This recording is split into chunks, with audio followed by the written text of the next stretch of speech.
आ आ आई. Yes. ब ब बदक. क क कणीदार. ख ख खमंग. ग ग गोकुळ तू. हा. अगदी घरच्यासारखं. कणीदार खमंग म्हणजेच गोकुळ तूप. 75व्या अमृत महोत्सव वाढदिवसानिमित्तानं आयोजित आजचा भव्य दिव्य कार्यक्रम, ज्यांच्या अध्यक्षतेखाली हा कार्यक्रम संपन्न होत आहे ते तुमचे आमचे अस्मिता श्रीमान छत्रपती शाहू महाराजजी, ज्यांच्या शुभ हस्ते हा कार्यक्रम संपन्न होणार आहे ते देशाचे नेते, माजी गृहमंत्री, माजी मुख्यमंत्री, आदरणीय आम्हा सर्वांचे नेते आदरणीय सुशीलकुमार शिंदे साहेब, या कार्यक्रमासाठी उपस्थित असणारे या जिल्ह्याचे नेते सन्माननीय मुश्रीफ साहेब, या जिल्ह्याचे पालकमंत्री सन्माननीय प्रकाशराव आबिटकरजी, खासदार विशाल पाटीलजी, आमदार जयंत असगावकर, आमदार चंद्रदीपजी नरके, राहुल पाटील, संपतराव बापू, त्याचबरोबर राजेश पाटील, माजी आमदार के पी पाटील साहेब, माजी आमदार सुजित मिंचेकर, ए पाटील साहेब, त्याचबरोबर भोगावतीचे चेअरमन शिवाजी पाटील, राष्ट्रवादीचे अध्यक्ष व्ही साहेब, आर के पवारजी, ग्रामीण जिल्हा अध्यक्ष भाजप नाताजी पाटील,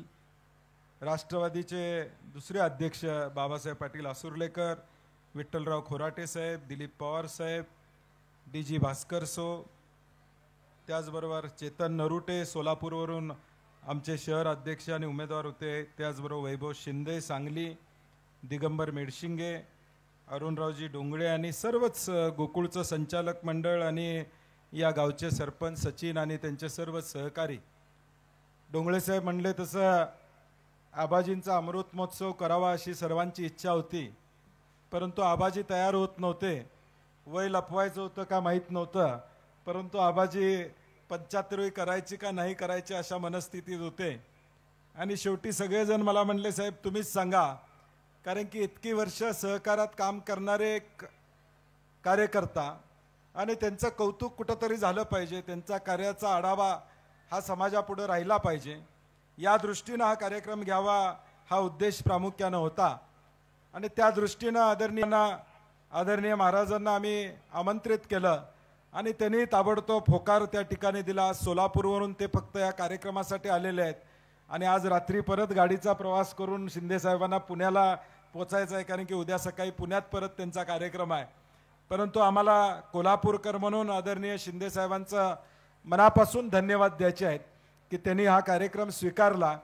आणि स्वीकारण्यामागं आबाजींचं वय, आबाजींचं कार्य आणि आम्ही केलेली विनंती या सगळ्यांना मिळून ते आज या कार्यक्रमाला उपस्थित राहिलेले नाहीत. महाराज आपल्या घरचे या ठिकाणी अध्यक्ष म्हणून आपल्याला या लाभलेले आहेत. आम्हा सगळ्यांचा उद्देश या कार्यक्रमामागे एवढाच होता की मी म्हटलं तसं स्वर्गीय बोंद्रे दादा असतील, स्वर्गीय PN साहेब असतील, स्वर्गीय SR पाटील साहेब असतील, अशा सगळ्यांच्या बरोबर विश्वास आबाजींनी काम केलं. चंद्रदीप नरकेंनी अनेकांची नावं घेतली ज्यांचा सहवास आबाजींना त्या ठिकाणी सहकार क्षेत्रामध्ये लाभला. चुएकर साहेबांच्यापासून ते अरुण नरके साहेबांच्यापर्यंत असेल, या सगळ्यांच्या बरोबर गेले 40-50 वर्ष या सगळ्या सहकारामध्ये प्रामुख्यानं काम केलं. महाराष्ट्रामध्ये सहकार वाढला, जोपासला आणि विशेष करून पश्चिम महाराष्ट्रानं तो वाढवण्याचं काम केलं. कोल्हापूरनं तो मुद्दामून मोठा करण्याचं काम त्या ठिकाणी केलं. यामध्ये ग्रामीण भागातल्या सहकारात काम करणाऱ्या कार्यकर्त्यांचं योगदान आणि एक स्पष्ट दिशा होती की या सहकाराच्या माध्यमातून सामान्य माणसाला न्याय द्यायचा. आणि तीच भूमिका आबाजींनी आपल्या कार्यामधून सातत्यानं करण्याचा प्रयत्न या ठिकाणी केला. या राज्याला एक मोठा इतिहास आहे. स्वर्गीय यशवंतराव चव्हाण साहेब असतील, वसंतदादा असतील, वसंतराव नाईक साहेब असतील, या सगळ्यांनी सहकाराची पेरणी केली आणि या महाराष्ट्रातल्या कोट्यावधी लोकांना आज सहकाराच्या माध्यमातून आर्थिक उन्नती प्राप्त होताना आपल्याला दिसते. आज कोल्हापूर जिल्ह्यामध्ये देखील आपल्या सगळ्यांना माहीत आहे 20-25 वर्षापूर्वी तालुका संघ म्हणलं की मोठा दबदबा त्या ठिकाणी असायचा. आज तोच दबदबा रयत्न या ठिकाणी कायमपणे आबाजींच्या नेतृत्वाखाली त्या ठिकाणी ठेवलेला आहे. आणि आज गोकुळमध्ये गेले 38 वर्ष आबाजी सहकाराच्या माध्यमातून काम करतायत. वासरू संगोपन ही योजना आबाजींच्या काळामध्ये त्या काळामध्ये सगळ्यांना विश्वासात घेऊन सुरू झाली आणि आज चांगल्या पद्धतीनं या वासरू संगोपन योजनेला बळ मिळताना आपल्याला प्रामुख्याने या ठिकाणी दिसते. अशा अनेक चांगले उपक्रम गोकुळच्या माध्यमातून राबवण्याचा प्रयत्न प्रामाणिकपणे त्यांनी केला. गेल्या 4 वर्षामध्ये म्हशीला जवळजवळ 11 रुपयाची दरवाढ देण्याचा विषय असू दे, गाईला जास्तीचा दर देण्याचा विषय असू दे किंवा 2400-2500 कोटी रुपयाची असणारी उलाढाल आज जवळजवळ 3960 कोटीवर आता गोकुळची उलाढाल यावर्षी पोचेल. एवढं चांगलं काम आम्हा सगळ्या मंडळींच्या माध्यमातून या सगळ्या मंडळींनी प्रामुख्याने या ठिकाणी शेतकरी केंद्रबिंदू ठरून त्या शेतकऱ्याला 4 पैसे मिळाले पाहिजेत, शेतकऱ्याचा या ठिकाणी विकास झाला पाहिजे, ही भूमिका गोकुळने घेतली आणि तोच विचाराचा वारसा चोयेकर साहेबांचा आवाजीने पुढे नेण्याचा प्रयत्न आपल्या कार्यकालामध्ये सातत्याने या ठिकाणी केला. आज सहकारामध्ये काम करणारी माणसं 5 वर्षानंतर नेमकं मला काय मिळालं असा विचार या ठिकाणी करणारा एक वर्ग तरुणांचा निर्माण झालेला आहे. त्यांच्या समोर आबाजींचा आदर्श असला पाहिजे. 40 वर्ष काम केल्याशिवाय कुठल्या तरी टप्प्यावर आपण त्या ठिकाणी पोचत नाही. हा आदर्श आबाजींचा येणाऱ्या भविष्यकाळातल्या सहकारात काम करणाऱ्या पिढीला घेणं अभिप्रेत आहे आणि म्हणूनच हा अमृत महोत्सव कार्यक्रम आपण या ठिकाणी आयोजित केलेला आहे. अनेक स्पर्धा या निमित्ताने घेतल्या, अनेक चांगले उपक्रम गेले 8-10 दिवस आबाजींच्या वाढदिवसानिमित्ताने या ठिकाणी करण्यात आले आणि ज्याचा उल्लेख चंद्रदीपनी या ठिकाणी केला. पदाच्या माध्यमातून कधी राग आलेला आबाजींना आपण या ठिकाणी पाहिलेलं नाही. कायमपणे डोक्यावर बर्फ ठेवून तोंडात साखर या ठिकाणी ठेवून सातत्यानं लोकाभिमुख कारभार करण्याचा प्रयत्न केलेला आहे. नव्या पिढीला एक आदर्शयुक्त काम सहकाराच्या माध्यमातून आबाजींनी केलं असं म्हणलं तर वावगं या ठिकाणी ठरणार नाही आणि म्हणून हा वारसा पुढे घेऊन जाण्याचा प्रयत्न भविष्यकाळातल्या पिढीनं करावा हा उद्देश या कार्यक्रमाच्या माध्यमातून या ठिकाणी आणि म्हणून मला मनापासून आबाजींचं अभिनंदन करायचं आहे, कौतुक करायचं आहे.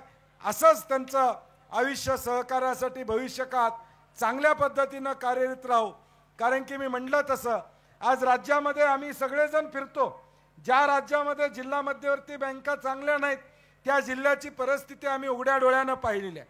ज्या जिल्ह्यामध्ये दूध संघ नाही आहेत त्या जिल्ह्यामधल्या दुधाच्या आणि शेतकऱ्याच्या अवस्था आम्ही सगळ्यांनी पाहिलेल्या आहे आणि म्हणून या जिल्ह्यामध्ये देखील जिल्हा मध्यवर्ती बँक असेल, ह्या मातृसंस्था आहेत, या मातृसंस्था चांगल्या चालल्या पाहिजेत, राजकारण विरीत चालल्या पाहिजेत, सभासदाला न्याय देणारे असल्या पाहिजेत.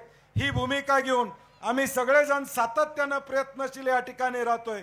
जसा गोकुळचा उल्लेख मी या ठिकाणी केला की 4000 कोटीवर उलाढाल पोचेल तसा 10,000 कोटीचा टप्पा मुश्रीफ साहेबांच्या नेतृत्वाखाली आम्ही सगळ्यांनी केडीसी बँकेचा 10,000 प्रामुख्याने केलेला. हे सांगण्यामागचा उद्देश एवढाच आहे की आपल्या जिल्ह्याच्या विकासाचा पाया हा सहकार आहे.